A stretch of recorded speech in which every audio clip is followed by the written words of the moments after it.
बड़े ध्यान से सुनेंगे। बहुत अच्छी कथा है श्री हनुमान जी महाराज के प्राकट्य की। हनुमान जी इस धरातल पर हम सब मनुष्यों के कल्याण के लिए कैसे आए। ये 7 चिरजीव हम सब के बीच में हैं। हमारी दृष्टि उन्हें देखने के लायक नहीं है, इसलिए हम उन्हें देखने में समर्थ नहीं है। और हनुमान जी आज भी पृथ्वी पर विराजमान हैं। आज भी हनुमान जी विराजमान हैं।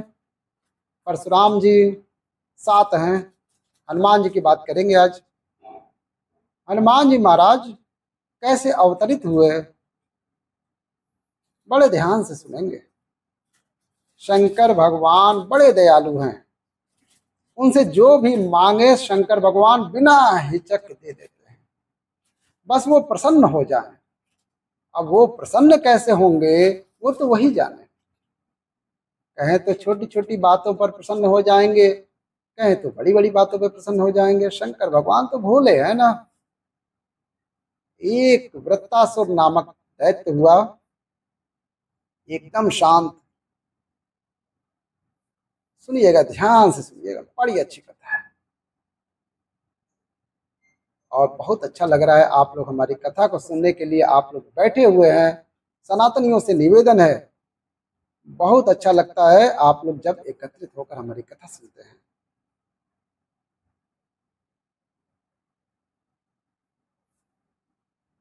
सभी लोग बैठ के जो कथा सुनते हैं हमारी, तो हमको बड़ी खुशी होती है। और आप लोग कथा पसंद भी कर रहे हैं, चैनल को सपोर्ट भी कर रहे हैं। इसलिए हमने आपसे कह दिया महाराज, लगता नहीं आप कथा कह रहे हैं और सभी लोग बैठ के ध्यान से सुन रहे हैं। हर भारत के कोने कोने से लोग कथा सुन रहे हैं हमारी, बहुत खुशी होती है।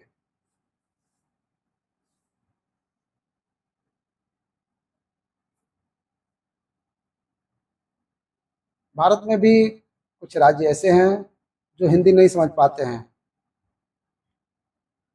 लेकिन जो लोग हिंदी समझ पाते हैं सभी कथा हमारी सुनते हैं और हमें बहुत खुशी होती है, आनंद मिलता है, दिल को आनंद मिलता है। बस आप ऐसे ही हमारी कथा सुनते रहें, श्रद्धा से सुनते रहें। वृत्तासुर नामक दैत्य ने भूत भावन भगवान भोलेनाथ का कठोर तप किया, बहुत तप किया। शंकर भगवान प्रसन्न हुए। शंकर भगवान ने कहा कि हमसे कोई वरदान मांगो, हम तुम्हारी तपस्या से बड़े प्रसन्न हुए।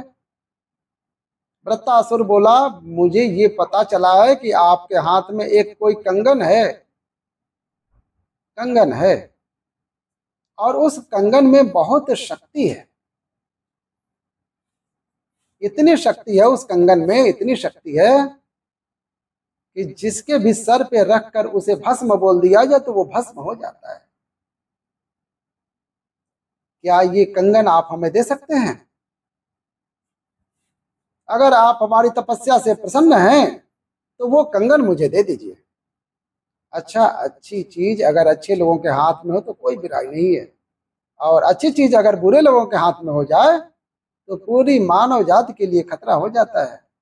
तो भगवान बोले, इस भस्म कंगन का तुम करोगे क्या? तुम्हें मतलब क्या पड़ा है? कोई और चीज मांग लो, राज्य मांग लो, सत्ता मांग लो, कुछ और अच्छी अच्छी चीजें मांग लो, जो चाहिए सो मांग लो, पर ये भस्म कंगन ठीक नहीं है तुम्हारे लिए। बोले ना, यही चाहिए। अब शंकर भगवान के पास कोई और ऑप्शन था ही नहीं, तो शंकर भगवान ने वो भस्म कंगन उसको दे दिया, ये ले। अब भस्म कंगन जब उसको मिल गया तो उसने पूछा, बाबा मुझे एक बात बताओ, ये कहाँ कहाँ प्रभावी होगा? भाई कोई जगह ऐसी तो नहीं है जहां ये अपना असर ना दिखाए? कहाँ कहाँ ये असर दिखाएगा, बता दो हमें। शंकर भगवान बोले, ये हर जगह अपना असर दिखाएगा। देवताओं पे भी? बोले हाँ, उन पे भी, देवताओं पे भी पूरा असर दिखाएगा। बोले ब्रह्मा जी पे भी? हाँ हाँ, ब्रह्मा जी पे भी, देवता वो भी तो हैं, उन पे भी असर दिखाएगा। और नारायण भगवान पे? शंकर भगवान बोले, अरे सीधी सीधी पूछ ले, क्या करना है बता दे। हाँ, मैं आ तो वहीं रहा था, कृपया करके बता दो इस पे आप पे असर होगा कि नहीं होगा। कहीं मैंने आपसे लिया है इसलिए आप पर ठंडा पड़ जाए। ये आप शंकर भगवान को टारगेट कर रहा है। शंकर भगवान बोले तुम जिसके भी सर पर रख के इस कंगन को भस्म बोल दोगे वो भस्म हो जाएगा। इसका नाम ही है भस्मी कंगन। और तुम जिसे भस्म करना चाहो रख दो, तपस्या से तुम्हें मिल गया ये। अब तो वो बड़ा खुश हुआ, ये तो शंकर जी को भी नहीं छोड़ेगा, ये तो बढ़िया है, बड़ी अच्छी पावर मिल गई हमें। तो वो महाराज उस भस्म कंगन को लेकर सबसे पहले उसने देवताओं पे चढ़ाई की।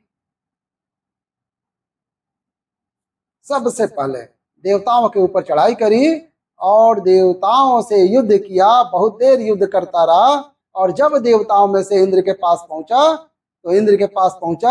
तो भस्म कंगन लेकर कहा, देख रहा है ये क्या है, या तो स्वर्ग खाली कर दे नहीं तो स्वाहा। महाराज देवराजेंद्र ने देखा ये तो शंकर जी का भस्म कंगन है, इससे कोई बचने वाला नहीं है। वो तुरंत छोड़कर भागे स्वर्ग को। वो जाके स्वर्ग की गद्दी पर बैठ गया स्वर्ग की गद्दी पर। अब जब बैठ गया तो महाराज देवता त्राहिमाम त्राहिमाम त्राहिमाम करते रहे। कहाँ जाएं, क्या करें, कैसे करें। ब्रह्मा जी कहे हम कुछ नहीं कर सकते। शंकर भगवान के भस्म कंगन के आगे हम क्या कर सकते हैं। शंकर भगवान बोले अब हम भी कुछ नहीं कर सकते। अब तो जब तक इसका अंत नहीं होता तब तक झेलो इसको। पर महाराज इसका अंत होगा कैसे ये तो बताओ। किसी भी व्यक्ति का अंत हो सकता है उसका चरित्र से। ध्यान से सुनना। कितना भी शक्तिमान हो, कितना भी पदवान हो, कितना भी महान ज्ञानी हो, कुछ भी हो, जब चरित्र से पतन होगा तो उसका पूरा नाश हो जाएगा, पूर्ण नाश। और आज के युवाओं को यह चीज सीखनी चाहिए कि जिसको हम केयरलेस बने हुए हैं, जिसके लिए वही महत्वपूर्ण है हमारे लिए। आप हमारी बात पे विश्वास ना करो तो हम आपको एक टास्क देते हैं 6 महीने का। आज अपनी सेल्फी खींचो और 6 महीने तक ब्रह्मचर्य का पालन करो। मानसिक तौर पर भी ब्रह्मचर्य का पतन नहीं होना चाहिए। और 6 महीने बाद अपना तेज देखना, अपने चेहरे पर फिर फोटो खींचना, फिर बताना कौन सा फोटो तुम्हारा ज्यादा अच्छा है। इस ब्रह्मांड की कोई भी क्रीम तुम्हारे चेहरे पर वो चमक नहीं ला सकती है जो ब्रह्म तेज, जो ब्रह्मचर्य ला सकता है मात्र 6 महीने में। 6 महीने में तुम इतने बलवान, इतने स्ट्रांग हो जाओगे इंटरनली कि तुमको लगेगा कि तुमने क्या पाया है। और लगातार 6 महीने अगर तुम ब्रह्मचर्य के साथ साथ गुरु मंत्र का जाप भी करते रहे तो तुम इसके अधिकारी हो जाओगे। तुम्हें परमात्मा का दर्शन हो जाएगा, तुम इसके अधिकारी हो जाओगे। इतना बड़ा प्रभाव है ब्रह्मचर्य का। लेकिन इस बात को अगर हम अपने बच्चों को बताएं, ये बच्चे मानेंगे, क्योंकि वे जिनका मोबाइल में जीवन पूरा निकल रहा है, कैसे कैसे शब्दों को सुन रहे हैं, वे कैसे कैसे दृश्य वो देख रहे हैं, उनसे हम ये आशा रखें कि 6 महीने वो ब्रह्मचर्य रखें, बात भी न करें वो स्त्री पुरुष की। ये कैसे संभव है आज के युग में। खैर करने वाले आज भी कर रहे हैं। अगर हमें भी संभव हो तो ये करना चाहिए। अभी तो आप ही लोगों ने, आप लोग खुद कर सकते हैं, आप करिए। अगर कैरेक्टर खत्म हो गया तो सब खत्म हो गया। अपने कैरेक्टर को, अपने चरित्र को बनाइए। बोले जिसका पतन बल से ना हो उसका पतन चरित्र से हो सकता है। बोले क्या करें।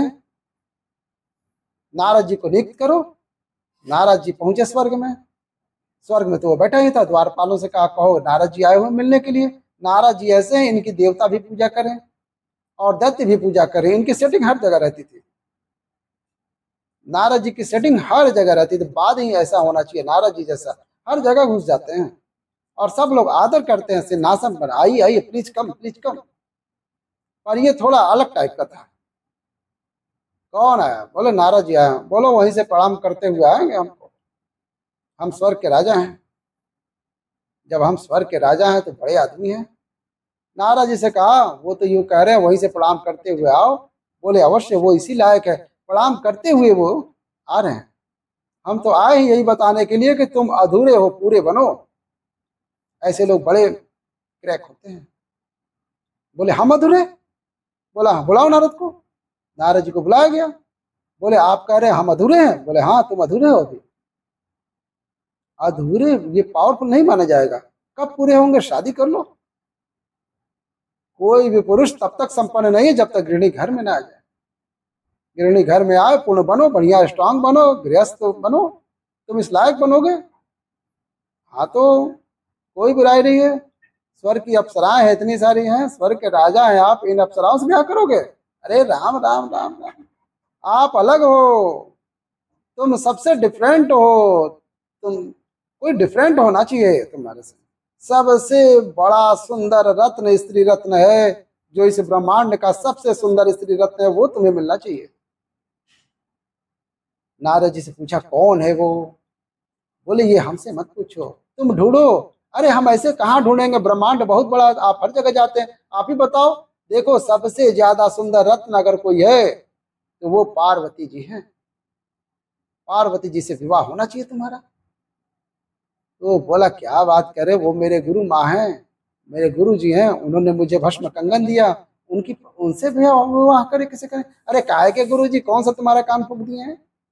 उन्होंने मंत्र थोड़े दिया तुम्हें। अरे तूने तपस्या करी तो तुम्हें तपस्या के बदले भस्म कंगन दे दिया, इसमें कौन सी बड़ी बात हो गई? गुरु जी बन गए वो। और सुनो, कर लो, विवाह कर लो। ऐसे लोग थोड़े मोटी बुद्धि के होते हैं, उतनी समझते हैं जितनी समझा दी जाए। वो समझ गया हाँ पार्वती जी से विवाह करना चाहिए। बोले कैसे होगा? अरे कैसे क्या होगा, आप जाके बात करोगे ना? मैं ना, तुम डायरेक्ट बात करो। हाँ बोले बात सही है। तुरंत गया कैलाश पर्वत पर। कौन कौन गया? अब वो भस्मासुर हो चुका है, भस्म कंगन आ गया ना, अब वो भस्मासुर हो गया। आपके भी कॉलोनी में अगर कोई ऐसा आदमी रहता हो, सबको तंग करता रहो, उसे गाली मत दिया करो, फिर उसे भस्मासुर कह दिया करो। उसका काम ही है सबको दुख देना, सुख दे ही नहीं सकता वो किसी को। तो जब भी कहो कहाँ जा रहे हो, बोले भस्मासुर के यहाँ जा रहे हैं। अरे क्यों परेशान हो रहे हैं? बोले भस्मासुर की वजह से परेशान हो रहे हैं। अरे किसकी आवाज आ रही है? भस्मासुर की आवाज आ रही है। मैंने कुछ नहीं कहा, और मैं गारंटी से कह रहा हूं तुम लोग कहीं ना कहीं किसी एक भस्मासुर से दुखी हो। सब दुखी रहते हैं यहाँ, सब दुखी होंगे एक एक भस्मासुर से, घबराना नहीं, कोई तो तुमसे भी दुखी होगा। राधे राधे बोलना पड़ेगा, सही है कि नहीं? कितनों के लिए तो हम ही भस्मासुर हैं। क्यों नहीं है भाई? जब हम सनातन धर्म की बात करते हैं तो कितने लोगों को यही लगता है कि यही भस्मासुर है, सबसे बोल रहा है, फालतू बोलता है। नहीं, सनातनी थोड़ी कहते होंगे, अलग टाइप के लोग बहुत लोग हैं संसार में। चलो खैर कोई बात नहीं। सीधा भस्मासुर कैलाश पर्वत पे पहुंचा। शंकर भगवान को कहा भगवान हम आपको नमन करते हैं। अरे खुश रहो, आनंद रहो, बताओ कैसी शक्ति चल रही है? सही चल रही है? बोले चक्का चक, कोई नहीं टिक रहा इसके आगे, बड़ी कृपा है आपकी। अरे वाह, खुश रहो, ध्यान रखना सबका पूरा। पर हमको एक बात बताओ, ये भस्म क्यों रमाते हो, मृगछाला क्यों पहनते हो? बोला हम लोग बैरागी लोग हैं, हमें इससे क्या मतलब। बाबा हो आप, बाबा हो तो ये पार्वती जी को क्यों रखी है? ये समाज में कैसा मैसेज जा रहा है? ये मैसेज अच्छा नहीं जा रहा है, एक बाबा होकर पार्वती जी को रखे हुए हैं। भगवान शंकर बोले अरे भाई कहना क्या चाहते हो? बोले यही कहना चाहते हैं कि आप भजन करो और देवी जी को हमें दे दो। अरे शर्म करो, तुम्हारी वो माँ है, माँ के बराबर है। सुनो, तपस्या करी है तब कंगन मिला है, कोई दान में नहीं दिया है आपने। सावधान इस बात से रहना, या तो पार्वती दे दो, नहीं तो आपका दिया हुआ भस्म कंगन है हमारे पास। पार्वती जी बोली, मैं तो पहले ही मना कर रही थी, मत दो इसको। पहले नहीं मना किया था? ऐसे लोगों को भस्म कंगन दे दिया, अब क्या करोगे? बोले तुम चुप रहो, थोड़ी देर हैंडल करने तो दो, समझाने तो दो, मान जाएगा शायद। बोले इसकी खोपड़ी ही ऐसी है, बिल्कुल नहीं मानेगा। अब मुझे आपका भी पता है, कहीं ऐसे दान दाता ना हो। बोले पार्वती चली जाओ इसके पीछे। अब पार्वती जी को भी डर लगा, आपको मेरी कसम लगे, देखिए मैं तेरी पत्नी हूं अभी। भगवान भगवान बोले, मैं चिंता मत करो, जो भी होगा अब हम हैंडल करेंगे, तुम कोई टेंशन मत लो, तुम चुपचाप यहाँ खड़ी रहो, और युद्ध हो तो रुकना मत यहाँ। अब हम तो युद्ध करेंगे, और युद्ध हो तो फिर ज्यादा देर रुकना मत, तुम निकल लेना। जब तब तक इसको हम रोकेंगे, क्योंकि ये भस्म कंगन चलाएगा हम पे भी, जब नहीं मानेगा तो चलाएगा, तो तुम निकल जाना। बोली ठीक है। मेरे प्यारे, भूत भावन भोलेनाथ ने बहुत समझाया, लेकिन ऐसे लोग कभी समझते नहीं है, नहीं समझेंगे। भगवान ने युद्ध प्रारंभ किया, बोले पार्वती तुम जाओ। अरे पार्वती नहीं जाओ। भस्मासुर ने कहा, लड़ने के लिए तैयार हो गया, और माँ पार्वती वहां से अदृश्य हो गई। शंकर भगवान बहुत देर लड़ते रहे, और जब शंकर भगवान युद्ध करते रहे तो उसको लगा कहीं ऐसा ना हो पार्वती बहुत दूर चले जाए, तो उसने भस्म कंगन लिया शंकर भगवान के ऊपर रखने के लिए, तो भगवान भी अदृश्य हो गए। शायद स्वर्ग गए होंगे, देवताओं के पास गए होंगे, स्वर्ग वाले देवता बोले मुझे फिर भस्म कंगन दिखाए, देवता भी भाग गए। स्वर्ग में तो थे ही नहीं, देवता छिपे बैठे थे, जैसे तैसे फिर भाग गए। फिर ब्रह्मलोक में चले गए। ब्रह्मा जी ने कहा, बेटा ये ठीक नहीं है, युद्ध करो, युद्ध करो, ये रहा भस्म कंगन। ब्रह्मा जी कहे, हम बूढ़े से हैं, हम क्या युद्ध करेंगे, हमको युद्ध करने के लिए मत कहो। बोले नहीं कुछ नहीं, युद्ध करो। ब्रह्मा जी बोले तू जा यहाँ से, हम युद्ध नहीं करेंगे। अब ब्रह्मा जी भी चले गए। पार्वती जी दौड़ी दौड़ी गए, पहुंची नारायण भगवान के पास, बोले प्रभु आज रक्षा करो, दुष्ट पीछे पड़ गया है। बोले क्या हो गया? बोले भस्मासुर। बोले शंकर भगवान का वरदान? बोले हाँ वही शंकर भगवान का वरदान पीछे पड़ गया हमारे, आपके भोलेनाथ का। बोले आप चिंता न करिए, आप हमारी माँ हैं, आप शांति से बैठ जाइए, छिप जाइए, हम इस वरदान को हम देख लेंगे। पार्वती माँ छिप गई, पीछे पीछे शंकर भगवान आए, नारायण नारायण नारायण नारायण नारायण, रक्षा करो रक्षा करो, पार्वती की रक्षा करो, पार्वती की रक्षा करो, हमारी रक्षा करो। भगवान नारायण ने कहा चिंता मत करो, सबकी रक्षा अपने आप ही कर दो। अरे पार्वती के पीछे वो भस्मासुर पड़ गया है, वो कह रहा है विवाह करेंगे। बोले आप वरदान देते रहो, पता नहीं वो क्या क्या करेगा। ऐसे वरदान देते हैं ये लोग वरदान के लायक हैं? कुछ भी पकड़ा देते हो इनको, वरदान दे देते हो, न दिन में मरो, न रात में मरो, न बाहर मरो, न घर में मरो। सबको वरदान देते फिर रहे हो तुम, भूले हो तुम, मेरे पीछे पड़ गया वो। अरे आप शिकायत मत करो, पहले तो इसको देखो। बोले आप छिप जाओ। पार्वती कहाँ है? बोले आओ मेरे पास आ गई है, आप चिंता मत करिए, वो छिपी हुई है, आप भी छिप जाओ, मैं देखता हूँ। शंकर भगवान को भी छिपा दिया, माँ पार्वती जी को भी छिपा दिया, और बहुत सुंदर लीला यहाँ पर नारायण भगवान ने कर दी। क्या लीला करी नारायण भगवान ने? नारायण भगवान तुरंत पार्वती बन गए। क्या बन गए? इतनी सुंदर पार्वती बने, इतनी सुंदर पार्वती बने कि अब तो भस्मासुर का बहुत ही सुंदर पार्वती का रूप धारण किए, बहुत सुंदर। अब बने कैसे? एकदम गोरा रंग, एकदम सेम टू सेम माता पार्वती की तरह, लंबे लंबे घने घने बाल, बाल घने घने जैसे पार्वती के थे, कमर तक बाल आ रहे थे, एकदम काले काले बाल नीचे लहरा रहे थे। आजकल तो माता बाल बढ़ने नहीं दे रही हैं, कटिंग कर लेती हैं, लेकिन ये माता का पार्वती का रूप धारण किए थे। अब आज की माताएं कहाँ बाल रखती हैं, वैसे प्रकृति ने बाल कम कर दिए हैं, पहले जैसे बाल कहाँ किसी के रह रहे हैं। एकदम सुंदर सा पार्वती का रूप लिए। अब भगवान के नैने होंगे तो कैसे होंगे, कल्पना करो। और चल भी रहे हैं, खूब बढ़िया चाल, माता पार्वती की चाल चल रहे थे। और वो भस्मासुर चिल्ला रहा है, पार्वती पार्वती पार्वती चिल्ला रहा है, और ये बन गए पार्वती। तो पता है ये क्या कह रहे हैं, ये बोल रहे हैं वृत्तासुर वृत्तासुर वृत्तासुर। इनसे अच्छी लीला कोई नहीं कर सकता। क्या गलब गजब का नाटक है, इनसे कोई सीखे।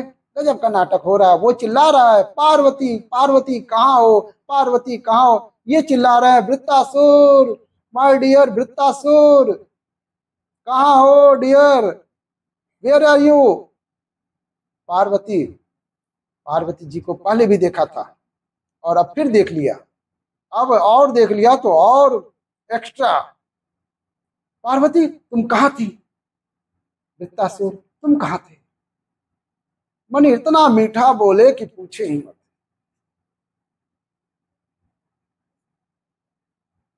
इतना मीठा।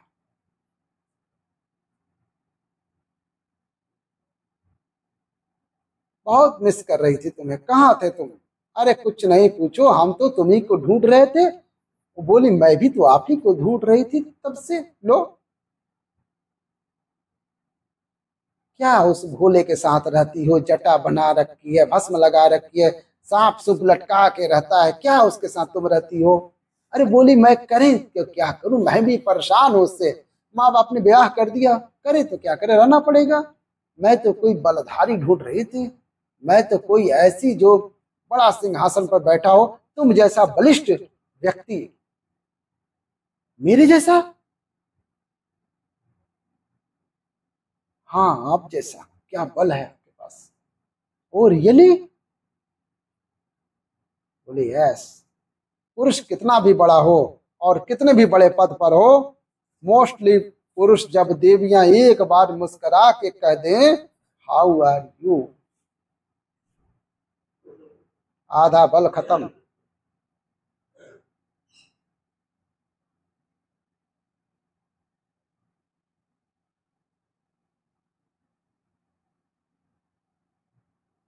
सिर्फ बोल दे खाली हाउ आर यू, फिर देखो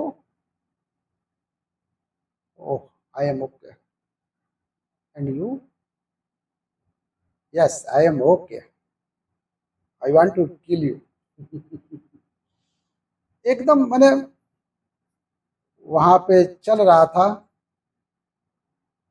जब स्त्री पुरुष, स्त्री की भी हत्या होती है, अगर स्त्री भी पर पुरुष पे आसक्त हो जाती है तो उसकी भी हत्या होती है। तो फिर नारायण भगवान लीला करने आए थे पार्वती बन के। बोले हाँ तुम मेरे साथ क्यों नहीं चलती हो, विवाह कर लो।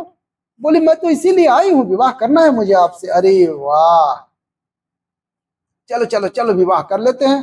बोले विवाह कर लेते, बात तो ठीक है, पर मुझे एक बात जाननी है। भाई विवाह करेंगे तो एक दूसरे को जान तो ले थोड़ा सा। जानते हो मेरी एक हॉबी है, हॉबी। क्या हॉबी है। बोली जब मैं उदास होती हूँ तो मुझे मेरे पति का नृत्य बहुत अच्छा लगता है। मेरा मन तभी लगता है जब मेरा पति नृत्य करे। ओ वो बेचारा लड़ने भिड़ने वाला आदमी, उसे नृत्य करना कहाँ है। भस्मासुर बोला नृत्य। बोली हाँ आई लाइक नृत्य। ओके बहुत अप्सराएं हैं, बहुत देवांगनाएं हैं, करेंगे वो नृत्य। ना ना, आई लाइक हस्बैंड नृत्य, मेरा हस्बैंड नृत्य करे, पति नृत्य करे। अच्छा तभी विवाह कर सकती हूँ, नहीं तो नहीं। तो वृत्तासुर बोला लेट्स सी, चलो कुछ सीखेंगे, देखते हैं। सीखेंगे नहीं, कब सीखेंगे, अभी सीखेंगे ना। किससे सीखेंगे, मेरे होते हुए आप किसके पास जाएंगे सीखने। मुझे भी नृत्य बहुत अच्छा आता है, आई कैन टीच यू। ओह आप सिखाएंगी। बोले हाँ। बोले सिखाओ, जो शुरू हो जाओ। नृत्य प्रारंभ किया भगवान ने, और भगवान ने कहा नृत्य मैं न मुद्राएं बहुत महत्वपूर्ण होती हैं। ऐसे मुद्रा करो, वैसे मुद्रा करो। भगवान कहने लगे, मैं नृत्य करना सिखाने लगे। ये क्या है? बोले भस्म कंगन है। इससे क्या होता है? बोले इसको मैं जिसके भी सर पे रख दूं वो भस्म हो जाता है। किसने दिया है? बोले भोले बाबा ने, तुम्हारे पति ने दिया है। भोले बाबा ने दिया है? हाँ। और तुमने मान लिया? उन्होंने दिया और तुमने मान लिया? ये भस्म कर देगा तुम्हें? अरे किसी को भी भस्म कर सकता है। देखो मुझे तो, मैं तो उनके साथ में बहुत रही हूं, तो मुझे तो एक्सपीरियंस है। मैं तो नहीं मानती कि ये भस्म कर सकता है किसी को। अरे अच्छा, अच्छा बोल, तुम्हें विश्वास नहीं है? तुम इसको अपने ऊपर ले जाओ, अपने ऊपर ले जाओ थोड़ा, और अपने ऊपर ले जाकर देखना थोड़ा गरम गरम हो रहा है कि नहीं हो रहा है। लेकर गया ऊपर। कामी पुरुष की एक मजबूरी होती है, वो करता वही है जो स्त्री कहे। माँ के कहने से रोटी नहीं खाता टाइम से, लेकिन जिसपे वो आसक्त है, अगर वो बोली कुत्ता बन तो कुत्ता बन जाता है, मुर्गा बन तो वो मुर्गा बनता है। और क्या बनता है? जो कह दे।